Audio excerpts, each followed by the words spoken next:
ಆನೇಕಲ್ ತಾಲೂಕಿನ ಸೋಂಪುರ ಗೇಟ್ ಬಳಿ ಇರುವ ಗ್ರ್ಯಾಂಡ್ ಪ್ಯಾಲೇಸ್ ಆವರಣದಲ್ಲಿ ಸರ್ಜಾಪುರ ರೇಷ್ಮೆ ಬೆಳೆಗಾರರ ಹಾಗೂ ರೈತರ ಸೇವಾ ಸಹಕಾರ ಸಂಘದ 2024-25ನೇ ಸಾಲಿನ 49ನೇ ವರ್ಷದ ಸರ್ವ ಸದಸ್ಯರ ಸಾಮಾನ್ಯ ಸಭೆಯನ್ನು ಏರ್ಪಡಿಸಲಾಗಿತ್ತು. ಇನ್ನು 2024-25ನೇ ಸಾಲಿನ 49ನೇ ವರ್ಷದ ಸರ್ವ ಸದಸ್ಯರ ಸಾಮಾನ್ಯ ಸಭೆಗೆ ಗಣ್ಯರು ಹಾಗೂ ಸಂಘದ ಕಾರ್ಯಕಾರಿ ಆಡಳಿತ ಮಂಡಳಿಯವರು ದೀಪ ಬೆಳಗುವ ಮೂಲಕ ಕಾರ್ಯಕ್ರಮಕ್ಕೆ ಚಾಲನೆ ನೀಡಿ ಶುಭ ಹಾರೈಸಿದರು. ಇನ್ನು ವಾರ್ಷಿಕ ಸರ್ವ ಸದಸ್ಯರ ಸಾಮಾನ್ಯ ಸಭೆಯ ಅಧ್ಯಕ್ಷತೆಯನ್ನು ಸರ್ಜಾಪುರ ರೇಷ್ಮೆ ಬೆಳೆಗಾರರ ಹಾಗೂ ರೈತರ ಸೇವಾ ಸಹಕಾರ ಸಂಘದ ಅಧ್ಯಕ್ಷರಾದ ದೋಮಸಂದ್ರ ನಂದಕುಮಾರ್ ಅವರು ವಹಿಸಿದರು. ಇನ್ನು ವಾರ್ಷಿಕ ಸಭೆಯಲ್ಲಿ ಸಂಘದ ಸದಸ್ಯರು ಆಡಳಿತ ಮಂಡಳಿಯವರ ಮುಂದೆ ತಮ್ಮ ತಮ್ಮ ಸಮಸ್ಯೆಗಳನ್ನು ಹೇಳಿಕೊಂಡ ದೃಶ್ಯ ಕಂಡುಬಂತು. ಹಾಗೆಯೇ ಸಂಘದ ಸದಸ್ಯರುಗಳ ಮಕ್ಕಳಿಗೆ ಪ್ರತಿಭಾ ಪುರಸ್ಕಾರ ನೀಡಿ ಗೌರವಿಸಲಾಯಿತು. ಇನ್ನು ಸಭೆಯಲ್ಲಿ ಸರ್ಜಾಪುರ ರೇಷ್ಮೆ ಬೆಳೆಗಾರರ ಹಾಗೂ ರೈತರ ಸೇವಾ ಸಹಕಾರ ಸಂಘದ ಉಪಾಧ್ಯಕ್ಷ ತಿಂಡ್ಲು ಸತೀಶ್ ಕುಮಾರ್, ಮಾಜಿ ಅಧ್ಯಕ್ಷರು ಹಾಲಿ ನಿರ್ದೇಶಕರುಗಳಾದ ಮುತ್ತನಾಳೂರು ವಿಶ್ವನಾಥ ರೆಡ್ಡಿ, ಟಿ ಪಿಲ್ಲಾರೆಡ್ಡಿ, ಬ್ರಹ್ಮರೇಶ್, ಸುಬ್ಬಾರೆಡ್ಡಿ, ಹರೀಶ್ ಕುಮಾರ್, ವೆಂಕಟೇಶ್, ಪವನ್ ಕುಮಾರ್, ಶ್ರೀಮತಿ ಶ್ವೇತಾ ರಾಘವೇಂದ್ರ, ಶ್ರೀಮತಿ ಆಶಾ ಕಿರಣ್, ಶ್ರೀಮತಿ ಸುಧಾ, ಸಂಘದ ಸಿಇಒ BV ನಂಜಪ್ಪ ಮತ್ತು ಸಂಘದ ಸದಸ್ಯರುಗಳು, ಸ್ಥಳೀಯ ಮುಖಂಡರುಗಳು, ಸಿಬ್ಬಂದಿ ವರ್ಗದವರು ಭಾಗವಹಿಸಿದರು.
ದಿನಾಂಕ 22/9/2024 ಭಾನುವಾರ ಬೆಳಗ್ಗೆ 11 ಗಂಟೆಯಿಂದ ಸಂಘದ ಅಧ್ಯಕ್ಷರಾದ ಶ್ರೀ ಕೇಶವ್ ಅವರ ಅಧ್ಯಕ್ಷತೆಯಲ್ಲಿ KHL ಕಲ್ಯಾಣ ಮಂಟಪ ಸೋಂಪುರಗೆ ಸರ್ಜಾಪುರ ಸಭೆ ಸೇರಿ ನಡೆಸಿದ ಸಭೆಯ ನಡೆವಳಿಕೆ ಮೊದಲಿಗೆ ಪ್ರಾರ್ಥನೆ.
ಆ ಭಾಗದ ಹಳ್ಳಿಗಳು ನಮ್ಮ ಸಹಕಾರ ಸಂಘದಲ್ಲಿಯೂ ಸಹ ರೈತರಿದ್ದಾರೆ. ದಯವಿಟ್ಟು ನಮ್ಮೆಲ್ಲ ರೈತರು ಮುಂದೆ ನಿಮ್ಮ ಜಾಗಗಳು ಸಹ ತರಲು ಎಲ್ಲರೂ ಅವರಿಗೆ ಸಹಕಾರ ನೀಡಬೇಕು ಅಂತ ನಮ್ಮ ಹೋರಾಟ ನಮ್ಮಲ್ಲಿ ವಿನಂತಿ ಮಾಡಿಕೊಂಡಿದ್ದೇನೆ. ಅದರ ಜೊತೆಯಲ್ಲಿ ಈ ಭಾಗ ರೈತರಿಗೆ ಏನು ತೊಂದರೆ ಆಗಿದೆ ಅಂತ ಪಾಣಿಯಲ್ಲಿ ಎಂಟ್ರಿ ಆಗೋದಕ್ಕೆ ಆಗಿದೆ, ಅದಕ್ಕೆ ಲೋನ್ ಕೊಡೋದಕ್ಕೆ ಆಗೋದಿಲ್ಲ. ಮತ್ತೆ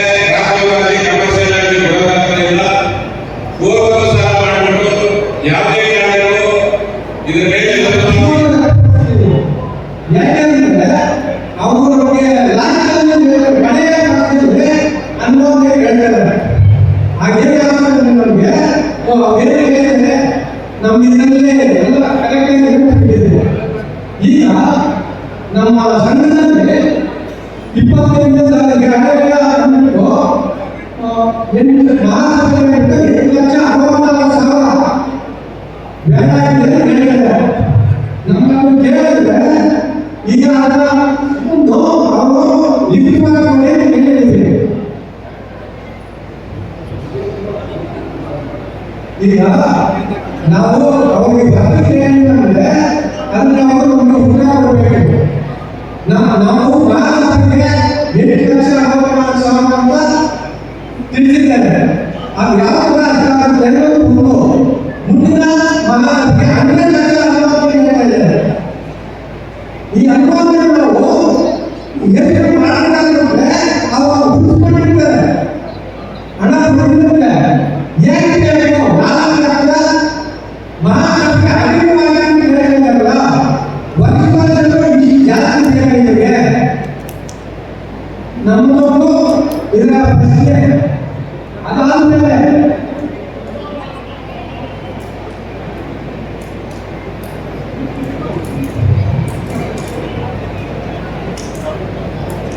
ಕೃಷ್ಣ ರೆಡ್ಡಿಯವರು ಈಗ ಪತ್ರ ಕೊಟ್ಟಿದ್ದಾರೆ. ಇದರಲ್ಲಿ ಮುಖ್ಯವಾಗಿ ಹೇಳಿರುವುದು ಕಳೆದ ವರ್ಷದಲ್ಲಿ ಮಾರ್ಚ್ ಮಾಸಕ್ಕೆ 8,60,820 ರೂಪಾಯಿ ಖರ್ಚಾಗಿದೆ ಮಾಹಿತಿ ನೀಡಿದ್ದಾರೆ. ಈಗ ಮತ್ತೆ ತಿಳಿಸಿದ್ರೆ ನಾವು ಯಾವಾಗ ಎಷ್ಟಾಗಿದೆ ನಿಜ ಹೋಗ್ತಾ ಇದ್ದೇವೆ. ಈಗ ನಾಳೆ ಬನ್ನಿ ನಮ್ಮ ಸಸ್ಯದಲ್ಲಿ ಡೀಟೇಲ್ ಆಗಿ ಯಾವಾಗ ಎಷ್ಟಾಗುತ್ತೆ ಡೀಟೇಲ್ ಆಗಿ ಲೆಕ್ಕ ಕೊಡ್ತೇವೆ, ಲೆಕ್ಕ ಇದೆ. ಮತ್ತೆ ಇನ್ನು ನೆಕ್ಸ್ಟ್ ಏನಾಗಿದೆ ಅಂದ್ರೆ 2025 ನೆಕ್ಸ್ಟ್ ಈ ವರ್ಷದ ಬಜೆಟ್ ಹೆಚ್ಚಿಗೆ ಖರ್ಚು ಮಾಡ್ತಾ ಇದ್ದಾರೆ. ಯಾಕೆ ಅಂತ ಕೇಳ್ತಾ ಇದ್ದಾರೆ ಸರ್. ಬಜೆಟ್ ಮಾಡೋದು ಅಂದಾಜು ಲಾಭ. ಈಗ ನಾವು ಏನಾಗಿದೆ ಅಂದ್ರೆ ಲಾಭ 5 ಕೋಟಿ 5 ಲಕ್ಷ ಲಾಭ ಅಂದಾಜು ಮಾಡ್ತಾ ಇದ್ದೀವಿ. ಅಂದ್ರೆ ಅಷ್ಟೇ ಬರ್ತದೆ ಅಂತಲ್ಲ, ಇದು ಹೆಚ್ಚಿಗೆ ಕಡಿಮೆ ಮಾಡ್ಬೋದು. ಅದೇ ರೀತಿ ನಾವು ಏನಾಗಿದೆ ಅಂದ್ರೆ ಖರ್ಚು ಮಾಡ್ತೀವಿ ಅಂತಲ್ಲ, ಇಷ್ಟು ಆಗ್ಬೋದು ಅಂತ ಹೆಚ್ಚಿಗೆ ಇಟ್ಟಿದ್ದೀವಿ. ಯಾಕಂದ್ರೆ ಖರ್ಚು ಹೆಚ್ಚಿಗೆ ಆಗ್ಬೋದು ಅಂತ ನಾವೇನು ಖರ್ಚು ಮಾಡ್ತೀವಿ ಅಂತಲ್ಲ. ಈಗ ನಾವು ಇಷ್ಟು ಎಲ್ಲರಿಗೂ ಹೆಚ್ಚಿಗೆ ಇಷ್ಟು ವರ್ಷ ಖರ್ಚು ಮಾಡಿದ್ರೆ 4,52 ಲಕ್ಷ 49 ವರ್ಷ ಸಂಘದ ಇತಿಹಾಸದಲ್ಲಿ ಇದೇ ಮೊದಲು 4 ಕೋಟಿ ಹುಟ್ಟಿರೋದು. ಮತ್ತೆ ಬೆಂಗಳೂರು ಹೋಬಳಿಯಲ್ಲಿ ನನ್ನ ಮಟ್ಟಿಗೆ ಸರ್ಜಾಪುರ ಕತ್ತುಬೆಲೆ ಬಿಟ್ಟರೆ ಬೇರೆ ಯಾವುದೂ ಇಷ್ಟು ಲಾಭ ಗಳಿಸಿಲ್ಲ. ಬೆಂಗಳೂರು ಡಿಸ್ಟ್ರಿಕ್ಟ್ ಅಲ್ಲಿ ಕರ್ನಾಟಕದಲ್ಲಿ ಗೊತ್ತಿಲ್ಲ, ಆದ್ರೆ ಬೆಂಗಳೂರು ಡಿಸ್ಟ್ರಿಕ್ಟ್ ಅಲ್ಲಿ 4 ಕೋಟಿ ಬಂದಿರೋದು ಬೇರೆ ಯಾವುದಿಲ್ಲ. ಹತ್ತುಬೆಲೆ ಬಿಟ್ಟರೆ ನಮ್ಮನ್ನು ಬಿಟ್ಟರೆ ಯಾವುದೂ ಇಲ್ಲ. ಅಷ್ಟು ಹೆಚ್ಚಿಗೆ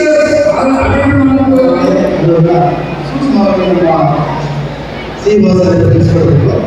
ಇನ್ನೊಂದು ಪ್ರಶ್ನೆ ಏನಪ್ಪ ಅಂದರೆ, ನಮ್ಮ ಸೇವೆ ಅನ್ನೋದು ಬಂದಾಗ ರೈತರಿಗೆ ಏನು ಸೇವೆ ಮಾಡಿಲ್ಲ, ವರ್ಷದಲ್ಲಿ ಮಾಡಿಲ್ಲ ಒಂದು ಸೇವೆಯನ್ನು ನನ್ನ ಸಜೆಷನ್ ಅಂದರೆ, ಈಗ ಹೋಟೆಲ್ ರಸ್ತೆಗಳು ಕಚ್ಚಾ ರಸ್ತೆಗಳಿರ್ತವೆ, ಹೋಗೋಕ್ಕೆ ಬರೋಕ್ಕೆ ಆಗಲ್ಲ.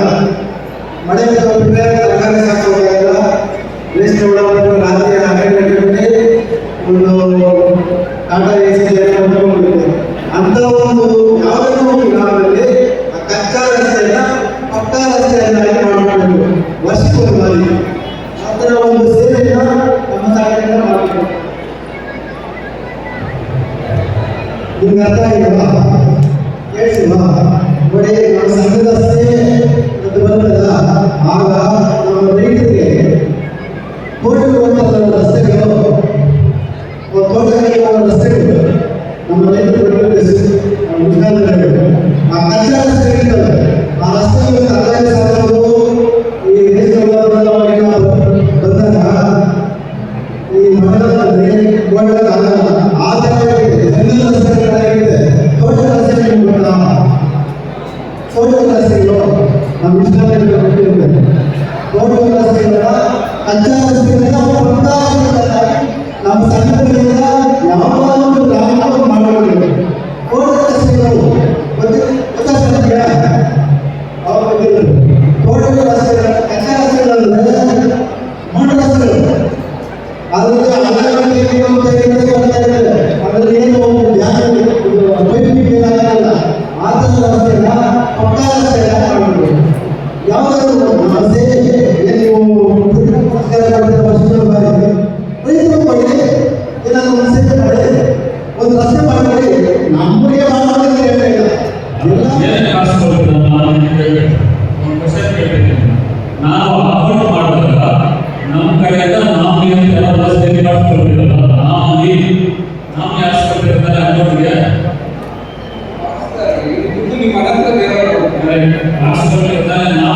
ಇವರು ಆದ್ಮೇಲೆ ನೆಕ್ಸ್ಟ್ ನಾವು ಕೊಡ್ಬೇಕು. ಆಯ್ತಾ?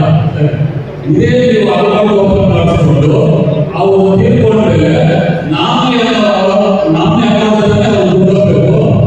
ಮತ್ತೆ ನೀವು ಯಾಕೆ ತಗೊಂಡು ಶೂರಿಟಿ ಆಗಿ ಬಾಕಿ ಬರ್ತದೆ ಅಂತ ನೀವು ಯಾಕೆ ಅದು ಸಪೋರ್ಟ್ ಮಾಡ್ತಾ ಇದ್ದೀರಾ?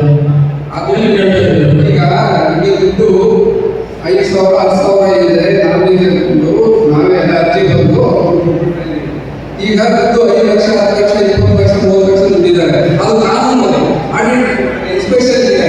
ಅದಕ್ಕೆ ಬಾಂಡ್ ಪೇಪರ್ ಬೇಕು, ಅದ್ರ ಸಾಕ್ಷಿ ಬೇಕು, ಬಾಂಡ್ ಪೇಪರ್ ಅಪ್ರೂವ್ ಮಾಡಬೇಕು, ಸ್ಟಾಂಪ್ ಮಾಡಬೇಕು. ಅದು ಕಾನೂನು. ನಾವೇನು ಮಾಡಬೇಕು?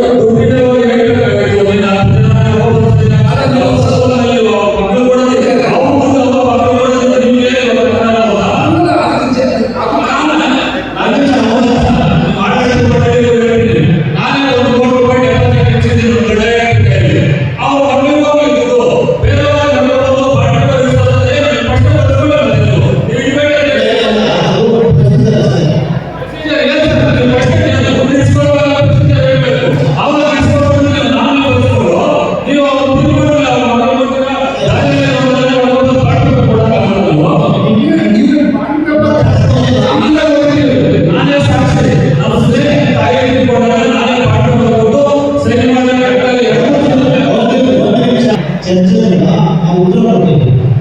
ಸೊ ನೀವು ಇಟ್ಟಿರುವ ಅಮೌಂಟ್ ಎಷ್ಟಾಗಿರ್ಬೋದು, 1 ಲಕ್ಷ 2 ಲಕ್ಷ 5 ಲಕ್ಷ. ಸೊ ನಾಮಿನಿ ಬೇರೆ ಬರಲ್ಲ. ಸೊ ಅದಕ್ಕೆ ಪ್ರೊಸೀಜರ್ ಇರುತ್ತೆ. ಸೊ ನಾಮಿನಿಯವರಿಗೆ ಮುಂದಿನ ದಿವಸ ಯಾರು ಪ್ರೊಸೀಜರ್ ಮಾಡ್ಬೋದು, ನಾಮಿನಿಯವರಿಗೆ ಸಿಗಿದೆಯಾ ಇಲ್ವಾ, ಮತ್ತೆ ನಾವು ಲೆಕ್ಕಪತ್ರ ಕೊಡಬೇಕು. ಅದಕ್ಕೋಸ್ಕರ ಪ್ರೊಸೀಜರ್ ಟ್ರಾನ್ಸ್ಫರ್ ಆಗುತ್ತೆ. ಯಾಕಂದ್ರೆ ಅವ್ರಿಗೆ ಬ್ಯಾಂಕಿಗೆ ಕೊಡಲೇಬೇಕು. ಅವರು ಬೇರೆಯವರು ಪ್ರವಾಸ ಮಾಡ್ತಾರೆ.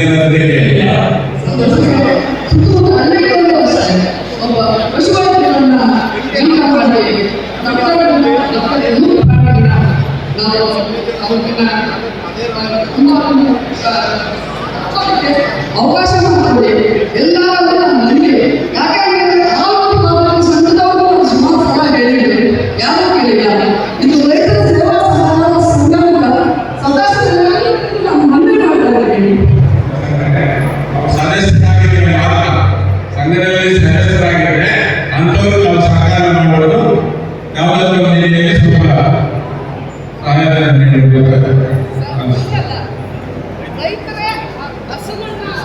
ಅಲ್ಲ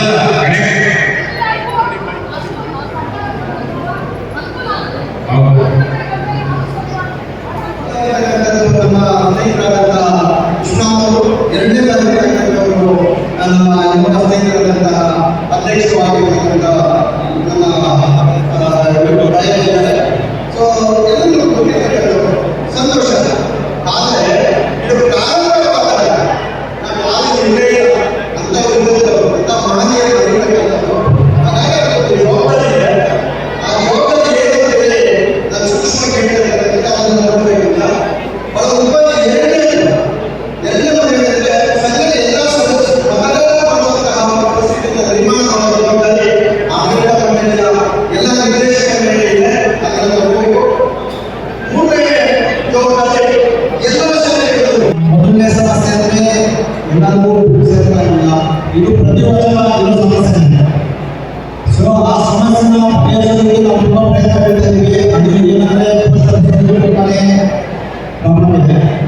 ಅದಕ್ಕೋಸ್ಕರ ವಾಟ್ಸಪ್ ಮತ್ತೆ ಅನೌನ್ಸ್ಮೆಂಟ್ ಎಲ್ಲ ಮಾಡಿದ್ದೇವೆ. ವಾಟ್ಸಪ್ಪಲ್ಲಿ ದಯವಿಟ್ಟು ಯಾರ್ಯಾರು ವಾಟ್ಸಪ್ ನಂಬರ್ನಲ್ಲಿ ವಾಟ್ಸಪ್ ಬರ್ತಾ ಇದೆಯೋ ನಮ್ಮ ಬ್ಯಾಂಕ್ ನಂಬರ್ನ ನೀವು ಮೊಬೈಲಲ್ಲಿ ಸೇವ್ ಮಾಡ್ಕೋಬೇಕು. ನಮ್ಮ ಬ್ಯಾಂಕ್ ಮೊಬೈಲ್ನ ಮೊಬೈಲಲ್ಲಿ ಸೇವ್ ಮಾಡಿದಾಗ ಮಾತ್ರ ನಮಗೆ ವಾಟ್ಸಪ್ ಬರ್ತದೆ. ಮತ್ತು ಯಾರ್ಯಾರು ವಾಟ್ಸಪ್ ಮೊಬೈಲ್ ನಂಬರ್ 2 ನಂಬರ್ ಇಟ್ಕೊಂಡಿರ್ತೀರ, 1 ನಂಬರು ಬ್ಯಾಂಕ್ ಕೊಟ್ಟಿದ್ರೆ ಅದರಲ್ಲಿ ವಾಟ್ಸಪ್ ಬರೋದಿಲ್ಲ. ನೀವು ಬೇರೆ ಮಾಡಿದ್ರೆ ವಾಟ್ಸಪ್ನ ಯೂಸ್ ಮಾಡ್ತಾ ಇರ್ತಾರೆ. ಆ ಥರ ಸಮಸ್ಯೆ ಯಾವ್ದಾರ ಇದ್ದರೆ ದಯವಿಟ್ಟು ಅವರಿಗೆ 5 ಬ್ರಾಂಚಸ್ ಇದೆ. ನಿಮಗೆ ಯಾವ ಬ್ರಾಂಚ್ ಹತ್ರ ಇದೆಯೋ ಆ ಬ್ರಾಂಚ್ ಬಂದು ನಿಮ್ಮ ಮೊಬೈಲ್ ನಂಬರ್ನ ನೋಂದಾಯಿಸ್ಕೊಳ್ಬೇಕು. ಅದರಲ್ಲಿ ಈಗ ಏನೇನೋ ಹೇಳಿದ್ದಾರೆ ಅವನ್ನೆಲ್ಲರೂ ನಾವು ಗಣನೆ ತಗೊಂಡ್ಬರ್ತೀವಿ. ಮತ್ತು ಮಕ್ಕಳಿಗೆ ಪುಸ್ತಕ ಕಾಯ್ತಾ ಇದ್ದಾರೆ. ಎಲ್ಲರೂ ಅತ್ಯುತ್ತಮ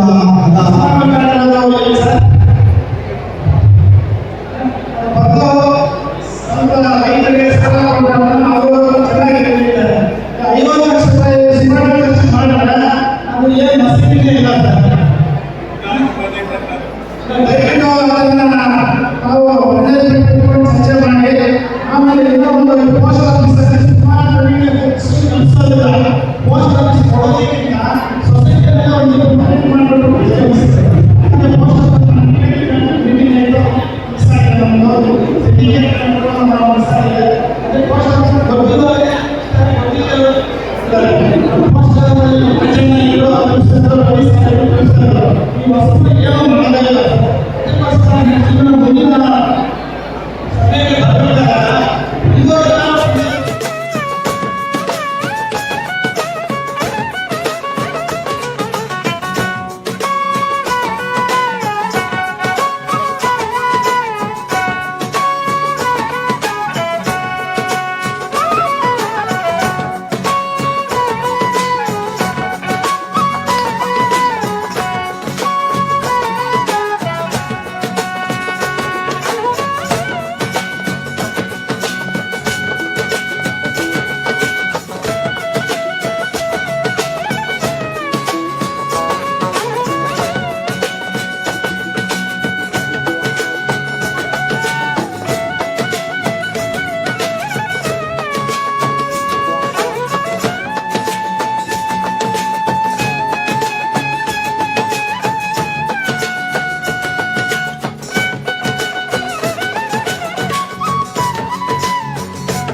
ರೇಷ್ಮೆ ಬೆಳೆಗಾರರ ಹಾಗೂ ಸೇವಾ ಸಹಕಾರ ಸಂಘದ 49ನೇ ವಾರ್ಷಿಕ ಮಹಾಸಭೆ. ನಿಜವಾಗೂ 49 ವರ್ಷ ಆಗಿದೆ ಈ ಸಂಘ ಬಂದು. ಈ ಸಂಘದಲ್ಲಿ ಹಲವಾರು ಅಧ್ಯಕ್ಷರುಗಳು ಈ ಸಂಘ ನಡ್ಸ್ಕೊಂಡು ಬಂದಿದ್ದಾರೆ. ಬಹಳ ಕಷ್ಟಪಟ್ಟಿದ್ದಾರೆ ಹಿಂದೆ. ಯಾಕಂದರೆ 66 ಹಳ್ಳಿಗೆ ಈ ಸಹಕಾರ ಸಂಘ ಸೇರುತ್ತೆ. ಈಗ ಒಂದು ಒಳ್ಳೆಯ ಹಂತಕ್ಕೆ ಬಂದಿದೆ. ಈ ವರ್ಷ 4,52,800 ಚಿಲ್ಲರೆ ಬಂದಿದೆ. ನಿಜವಾಗಲೂ ಯಾವುದೇ ಒಂದು ಸರ್ಕಾರದ ಹಣ ಇಲ್ಲಿಲ್ಲ. ನಮ್ಮದೇ ಸದಸ್ಯರು ಇಲ್ಲಿ ಡಿಪಾಸಿಟ್ ಮಾಡಿರೋ ಹಣದಲ್ಲಿ ಜನಗಳಿಗೆ ಸಾಲವನ್ನು ಕೊಟ್ಟು, ಅದು ಸಹ ನಾವು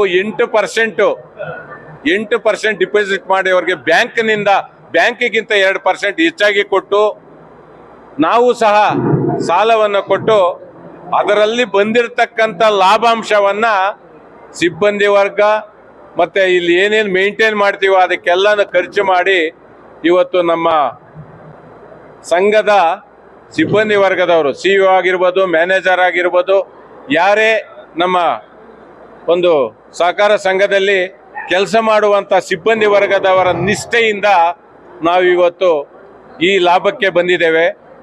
ಇದರಲ್ಲಿ ನಮ್ಮ ಆಡಳಿತ ಮಂಡಳಿಯವರು ಯಾವ ರೀತಿ ಈ ಸಂಘ ನಡ್ಸ್ಕೊಂಡು ಹೋಗ್ಬೇಕು ಅಂತ ಅಧ್ಯಕ್ಷರು, ಉಪಾಧ್ಯಕ್ಷರು, ಸದಸ್ಯರುಗಳು, ಮಹಿಳಾ ಸದಸ್ಯರು ಎಲ್ಲರೂ ಸೇರಿ ಒಂದು ಗೈಡೆನ್ಸ್ ಕೊಟ್ಟು ಇವತ್ತು ಈ ರೀತಿಯಾಗಿ, ಮತ್ತು ನಮ್ಮ ಎಲ್ಲ ಹಿರಿಯರು ಸಹ ಇದು ಮಾರ್ಗದರ್ಶನ ಕೊಟ್ಟು ಈ ಸಂಘನ ಬೆಳೆಸ್ಕೊಂಡು ಬಂದಿದ್ದಾರೆ.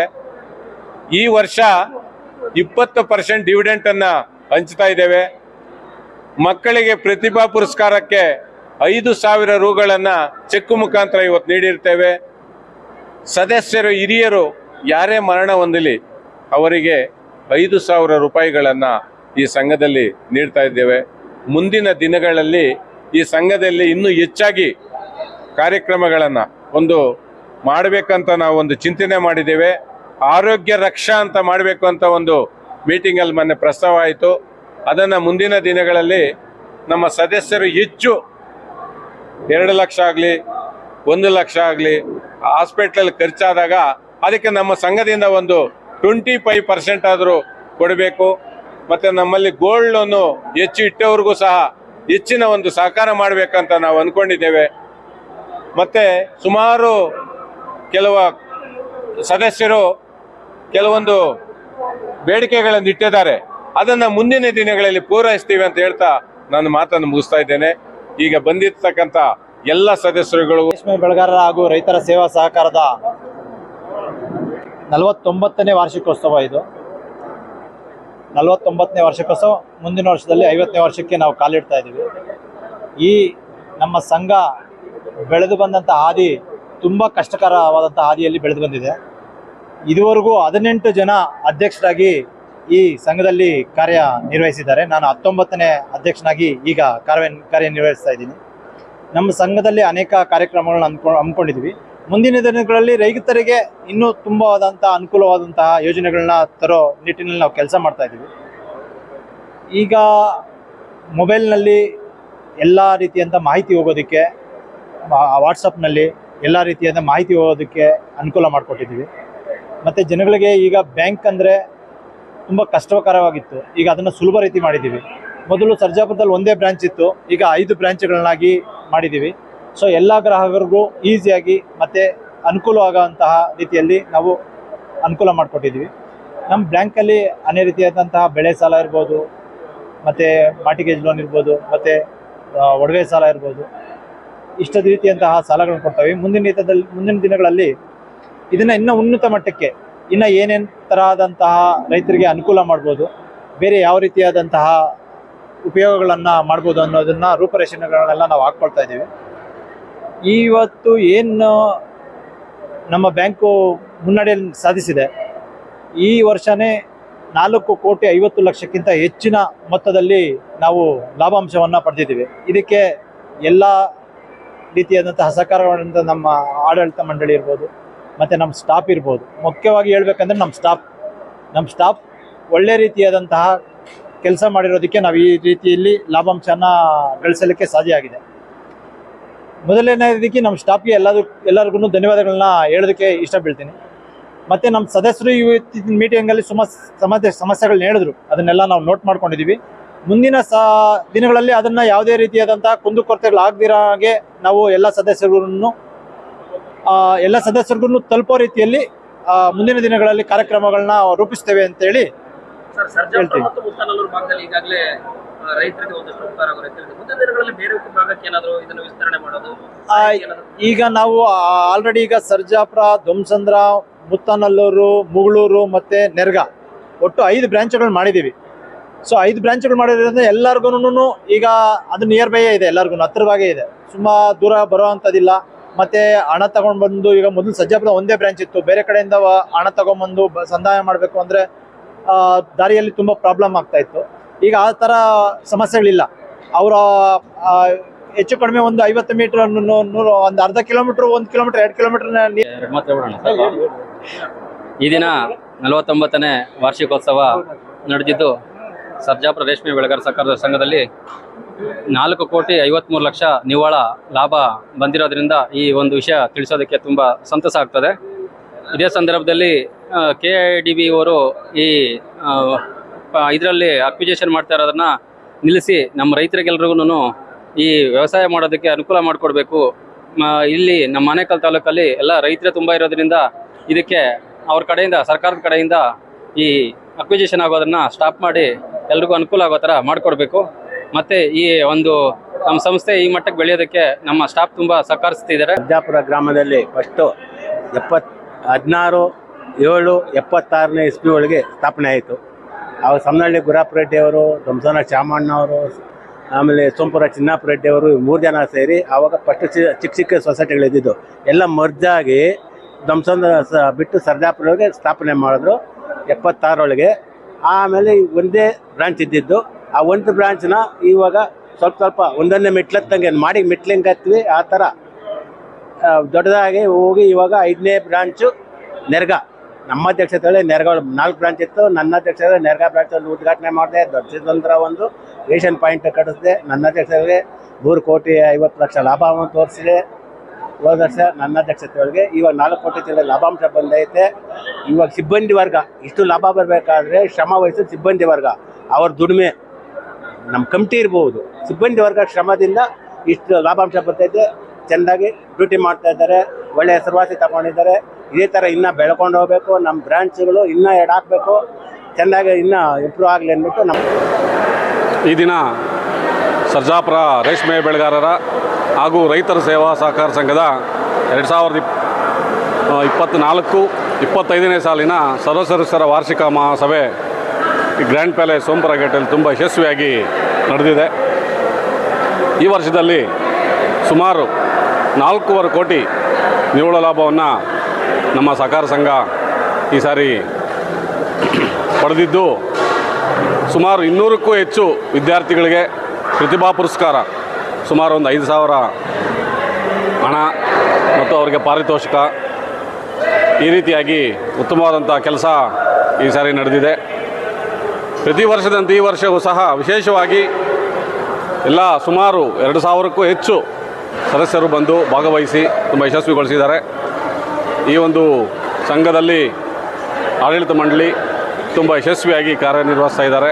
ಮುಂದಿನ ದಿನಗಳಲ್ಲಿ ಏನು 50 ವರ್ಷ ಸುವರ್ಣ ಮಹೋತ್ಸವ ಏನು ಇದೆ, ತುಂಬ ವಿಶೇಷವಾಗಿ ಕಾರ್ಯಕ್ರಮಗಳನ್ನು ರೂಪಿಸಬೇಕು, ಸರ್ವ ಸದಸ್ಯರಿಗೆ ರೈತರಿಗೆ ಉತ್ತಮವಾದಂತಹ ಸೇವೆಗಳನ್ನು ತಲುಪಿಸಬೇಕೆಂಬ ನಿಟ್ಟಿನಲ್ಲಿ ಕೆಲಸ ಮಾಡ್ತಾ ಇರೋದಕ್ಕೆ ಎಲ್ಲ ಆಡಳಿತ ಮಂಡಳಿಗೂ ಮತ್ತು ಸಿಬ್ಬಂದಿ ವರ್ಗದವರಿಗೂ ಸಹ ವಿಶೇಷವಾಗಿ ಧನ್ಯವಾದಗಳನ್ನು ಮತ್ತು ಶುಭಾಶಯಗಳನ್ನು ಕೋರ್ತೀನಿ.